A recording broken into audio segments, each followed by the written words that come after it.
Radhe Radhe students.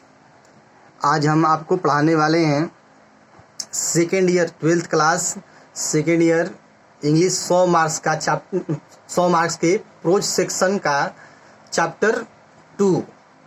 100 marks में आपको जो बुक है, टेक्स्ट बुक है, उसमें 2 भाग हैं, प्रोज सेक्शन और पोएट्री सेक्शन। तो इसमें आपको प्रोज सेक्शन का चैप्टर 2, इसका नाम है Bharat is my home. Bharat is my home जो है आपके भारत के जो राष्ट्रपति डॉक्टर जाकिर हुसैन हुए, उनके द्वारा ये लिखा गया चैप्टर है।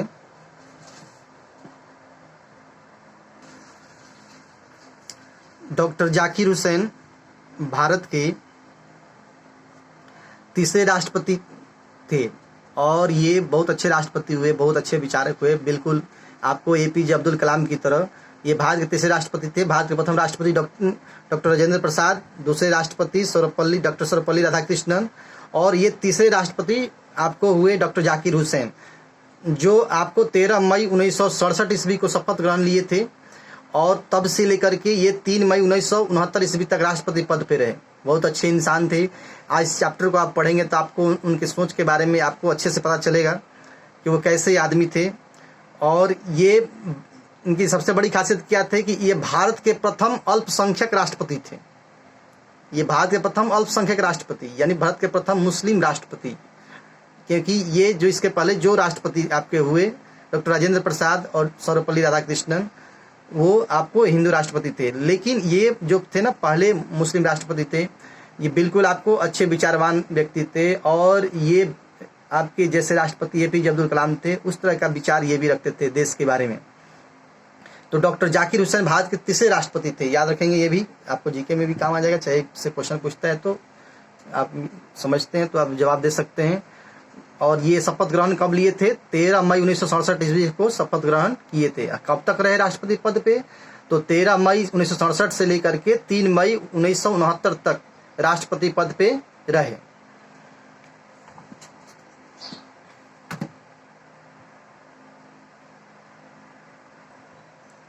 देखिए, तो एक आजकल क्वेश्चन जो पूछे जाते हैं, थोड़ा तो पैटर्न थोड़ा बदल दिया गया क्वेश्चन का। तो अब समरी जो आता है, पहले आता था 10 नंबर का, आता है 5 नंबर का ही आता है। तो आप समरी एक जरूरी याद रखेंगे, क्योंकि 4-5 आपको विकल्प में समरी में दिया रहता है, 3 विकल्प दिया रहता है, उसमें से एक के ऊपर आपको समरी लिखना होता है। समरी मतलब उसका जो होता है सारांश, अपने शब्दों में लिखना होता है, पूरे चैप्टर का नोट्स लिखना होता है अपने शब्दों में। तो यहाँ हम देखते हैं भारत इज माई होम जो चैप्टर है आपका, इसके लेखक कौन है? डॉक्टर जाकिर हुसैन। और डॉक्टर जाकिर हुसैन भारत के कौन से राष्ट्रपति हैं? तो भारत के तीसरे राष्ट्रपति। और ये तीसरे राष्ट्रपति, और ये शपथ ग्रहण कब किए थे? तो 1967 में शपथ ग्रहण किए थे। आपको में क्वेश्चन पूछ सकता है।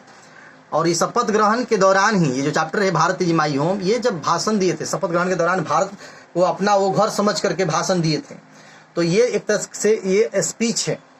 और ये स्पीच कहाँ से लिया गया है? उनके एक्सट्रैक्ट्स, ये स्पीच जो है ना एक्सट्रैक्ट है, जो उनके भाषण से लिया गया है। स्पीच से ये लिया गया एक्सट्रैक्ट है। और एक्सट्रैक्ट किसको बोलते हैं? अवतरण को बोलते हैं।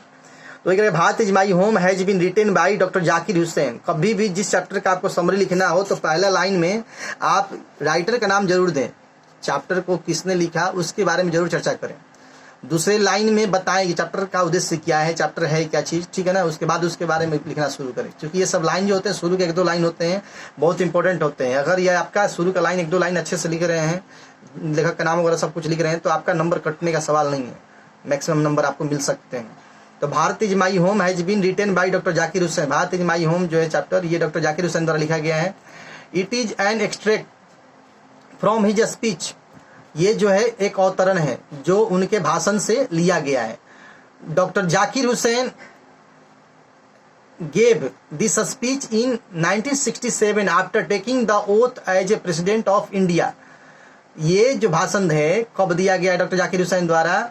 तो जब वो भारत के राष्ट्रपति के रूप में ओथ कर रहे हैं, शपथ ग्रहण कर रहे हैं। ओथ मैंने शपथ ग्रहण करना है। देखिए, इसके नीचे हम मीनिंग भी लिख दिए। इसके अलावा यदि आपको दिक्कत भी होता है तो आप इसका नोट्स भी आप हमसे पा सकते हैं। हमारे इंस्टीट्यूट के जो नंबर है 9576809390 के ऊपर कॉल करें और आप इसका नोट्स पा सकते हैं। फिजिक्स, केमिस्ट्री, इंग्लिश और मैथ, किसी सब्जेक्ट आपको नोट्स चाहिए आईसी के, तो आप घर बैठे लॉकडाउन में तैयारी करने के लिए आईसी के प्रत्येक विषय का तैयारी करने के लिए आप हमको नोट्स हमसे ले सकते हैं।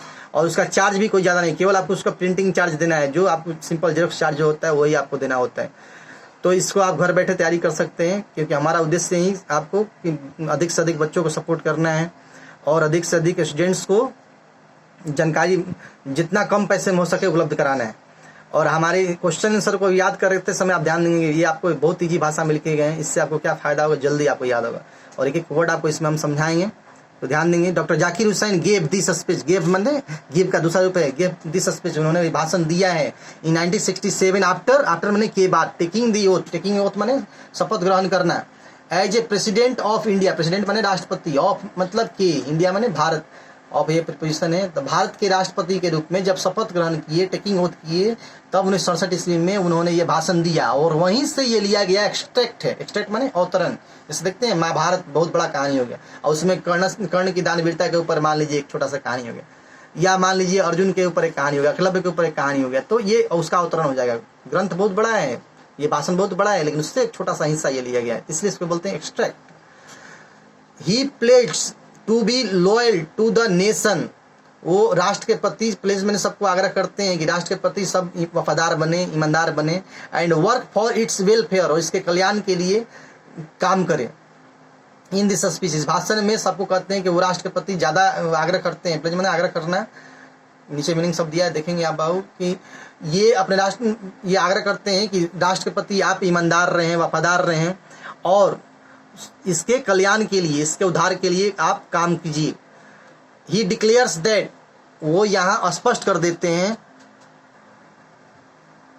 देखिए, ही डिक्लेयर्स दैट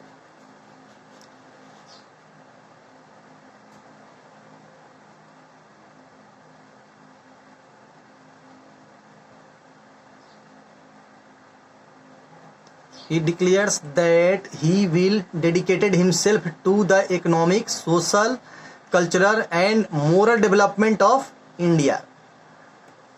देखिए इस बात से उनकी ईमानदारी कितनी झलक रही है। वे यहाँ स्पष्ट करते हैं कि ही विल डेडिकेटेड, वो अपने आप को समर्पित कर देंगे। डेडिकेटेड माने समर्पित कर देना, हिमसेल्फ, समर्पित माने क्या है, पूर्ण त्याग समर्पित करना। जैसे देखिए स्टूडेंट, दो तरह के स्टूडेंट होते हैं, एक डेडिकेटेड जो स्टूडेंट जो होगा ना पढ़ाई के प्रति, तो वो उसको दुनिया के खेल वगैरह या दुनिया के जो भी जुल फुजुल के काम है उनसे उसको मतलब, उसको बोलेंगे डेडिकेटेड स्टूडेंट, अपने पढ़ाई के प्रति समर्पित है।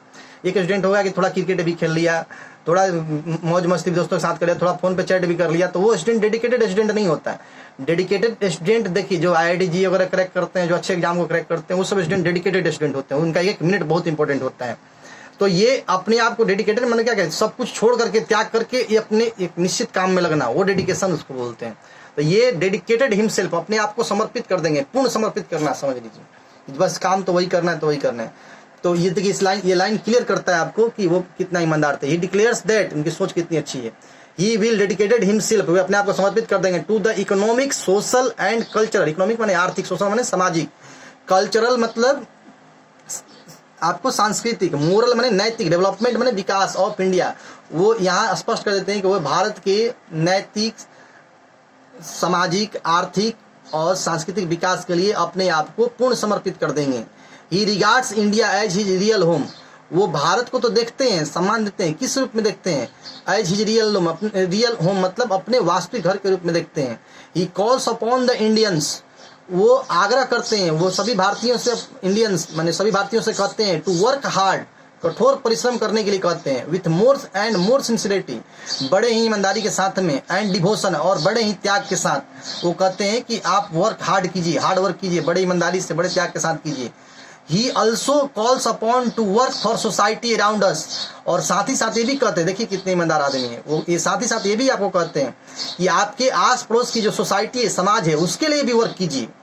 Because individual and society should grow together.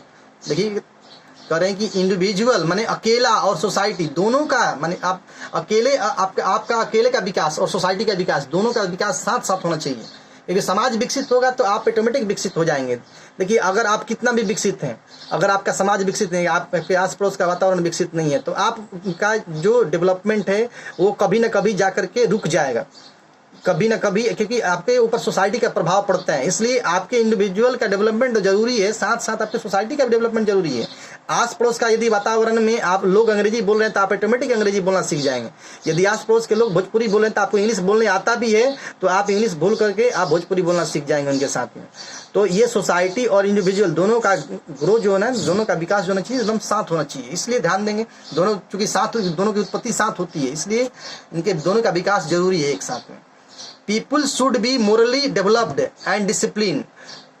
People should be, people माने लोगों को चाहिए कि वो मोरली डेवलप्ड हो और डिसिप्लिन अनुशासित हो।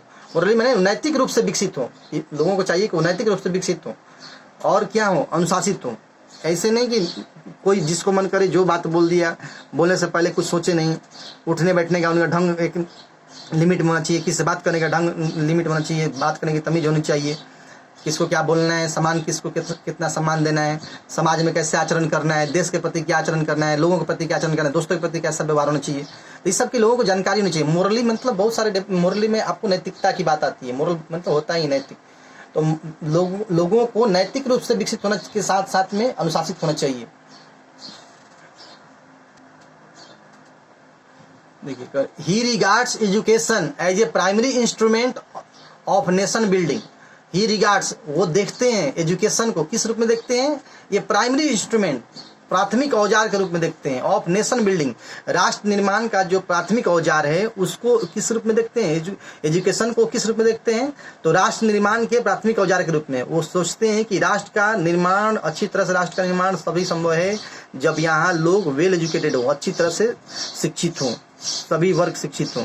तो वही करेंगे, ही रिगार्ड्स एजुकेशन, माने एजुकेशन को कहने मतलब क्या, कि लाइन ये बता रहा है कि वो शिक्षा को बहुत बड़ा वैल्यू दे रहे हैं, वो शिक्षा को डेवलपमेंट का मेन की मान रहे हैं वो। तो ही रिगार्ड्स माने वो देखते हैं एजुकेशन को किस रूप में देखते हैं, as a primary instrument of nation building, राष्ट्र निर्माण के लिए जो मुख्य औजार होना चाहिए उसके रूप में देखते हैं, प्राथमिक औजार होना चाहिए उसके रूप में देखते हैं। So all should rise above the narrow of caste and creed and religion. और इसलिए कहते हैं कि राष्ट्र का निर्माण करना है, नेशन को बिल्ड करना है, तो इसलिए सभी को राइज एबव माने उठना चाहिए, एबव माने के ऊपर उठना चाहिए, राइज एबव माने के ऊपर उठना, narrow of the caste creed and religion, जाति पाति, कास्ट क्रीड मतलब जाति पाति, रिलीजन माने धर्म, जाति पाति और धर्म के निशाने से लोगों को ऊपर उठना चाहिए ताकि मजबूत राष्ट्र का निर्माण हो सके। He also calls India as the young state of an ancient people.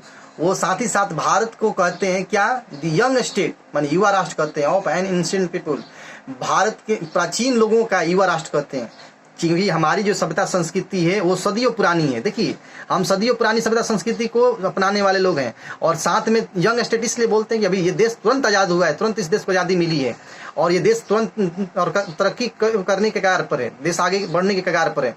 तो इसके लिए देश को समृद्धशाली बनाने के लिए यहाँ शिक्षा को प्राइमरी की के रूप में देखते हैं और कहते हैं कि लोगों को जात पात के निशाने से ऊपर उठकर काम करना होगा देश के लिए। और ये भी बात करते हैं, and its past is not dead and static, और ये भी बात करते हैं कि इसका जो अतीत है ये कभी मृत नहीं हो सकता, इसका अतीत जो है अचल है। बहुत सारे देखिए भारत के सभ्यता संस्कृति सामने बहुत से रोमन साम्राज्य, तो कितने साम्राज्य आपको विदेशी सभ्यता संस्कृति बहुत सारे थे जिनका पतन हो गया, और कोई कितने सभ्यता संस्कृति पतन होने के कगार पर हैं। लेकिन भारत की सभ्यता संस्कृति जो है सदियों पुरानी है और आज भी ये क्या है, स्टैटिक है, और ये इसका अस्तित्व कभी मिटने वाला नहीं है, मृत होने वाला नहीं है। 10 अर्थात Bharat is my home is very inspiring and instructive speech, अर्थात भारत इज माई होम जो है ये बहुत ही प्रेरणादायक और जोश प्रदान करने वाला, इंस्पायरिंग माने क्या होता है, जोश प्रदान करने वाला, जो आपको राष्ट्र के प्रति प्रेम प्रदान करे, राष्ट्र के प्रति स्नेह प्रदान करे, इस तरह का ये जो है ये स्पीच है, भाषण है। ये सारा मीनिंग आपको नीचे दिया हुआ है, तो आप चाहेंगे तो इस मीनिंग को देख सकते हैं। आप मीनिंग को लिख सकते हैं, अगर आपके पास नोट्स नहीं है तो आप मीनिंग को लिख लीजिए। लिखने के बाद में पहले आप मीनिंग याद कर लीजिए। समरी को याद करने का सबसे आसान तरीका क्या है कि पहले आप मीनिंग याद कर लीजिए, फिर समरी को याद कीजिए, आपको ऑटोमेटिक याद हो जाए। क्योंकि देखिए इसमें हम एक एक वर्ड का आपको चर्चा कर दिए, जिक्र कर दिए, आपको दिक्कत बहुत कम आएगी, तो इसलिए थोड़ा सा याद करेंगे इसको, पहले मीनिंग को, पहले मीनिंग जितना उतना रट जाइए, उसके बाद उसको समरी को याद कीजिए और 2-2 3-3 लाइन करके याद कीजिए, ताकि आपको आसानी से याद होगा। एक बार में एक लाइन याद कीजिए, उसको 5 बार लिखे, 7 बार लिखे, फिर आगे आपको उसको 4 बार लिख लिए, 5 बार लिख लिए, एक लाइन को याद करके फिर आगे लाइन याद कीजिए, फिर उसको 4-5 बार लिखिए, फिर आगे लाइन याद कीजिए, फिर 4-5 बार लिखिए। ऐसे करके आपको 10 लाइन का समरी याद हो सके आसानी से। और इसका अर्थ आपको अच्छी तरह समझा दिए, नीचे आपको मीनिंग दे रहे हैं, आप मीनिंग भी देख सकते हैं। तो मीनिंग नोट से दी नहीं है आपके पास, तो मीनिंग नेट से ही लिख सकते हैं, इससे आपको अच्छी तरह समझ में आ जाएगा।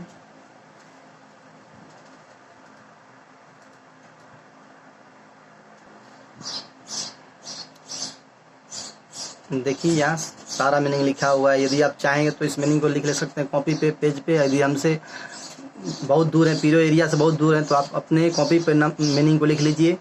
और इसका रेगुलर वीडियो आपको हम डालते रहेंगे, जिससे आपको एक एक चैप्टर को तैयारी करने में बहुत आसानी हो। इसका क्वेश्चन आंसर आपको बहुत अपने भाषा में लिखे हैं, इसके अंदर मीनिंग भी जो इस्तेमाल किए हैं, बहुत ईजी वर्ड इस्तेमाल किए जानबूझ करके कि आपको जल्दी याद हो जाएगा। और इसका क्वेश्चन आंसर आपको हम अगले वीडियो में करेंगे। ये मीनिंग आप देख सकते हैं, लिख सकते हैं मीनिंग को। यदि आप हमसे बहुत दूर, ज़्यादा दूर हैं, नोट्स नहीं ले सकते हैं, तो आप इससे भी आप मीनिंग को कॉपी पे लिख सकते हैं, लिख करके इस अर्थ को समझ सकते हैं। बहुत इंपॉर्टेंट चैप्टर था ये। आपको इसका समरी कितना बार पूछा हुआ है, 2-3 बार तो पूछा हुआ है। अभी पिछले 10 साल के क्वेश्चन देखेंगे तो उसमें हमको लगता है कि 4 साल इसका समरी, 3 साल पूछा हुआ है 10 साल के क्वेश्चन में पीछे।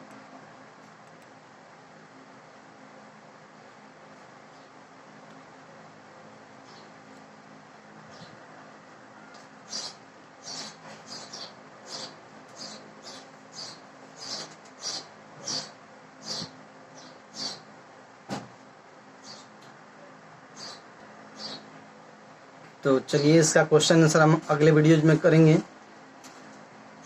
तब तक इस मीनिंग को आप देखेंगे और इसको याद करेंगे। आपको हम लोग डेली वीडियो देंगे, इसलिए आप हमसे जुड़ जाइए, हमारे चैनल को सब्सक्राइब कर लीजिए। आपको चारों सब्जेक्ट और न्यूमेरिकल प्लस 5 क्लासेज आपको हम लोग रेगुलर वीडियोज देंगे। और ये आप हमारे वीडियोज को रेगुलर को देखते रहिए, हमारे चैनल को सब्सक्राइब कीजिए और दोस्तों के साथ में अधिक से अधिक शेयर कीजिए। क्योंकि यदि आप अधिक से अधिक शेयर करेंगे तो देखिए आप अपना तो फायदा करेंगे, बहुत सारे स्टूडेंट्स का आप फायदा करा सकते हैं। और देखिए हमारा जो वीडियो है इसको ध्यान से देखिए, आपके फायदे के लिए हम लोग बनाए हैं। इस पे ऊपर अगर आप इसको देखते हैं तो इसको लिख कर भी कोशिश करेंगे, इसको 4 बार 5 बार क्वेश्चन लिखें।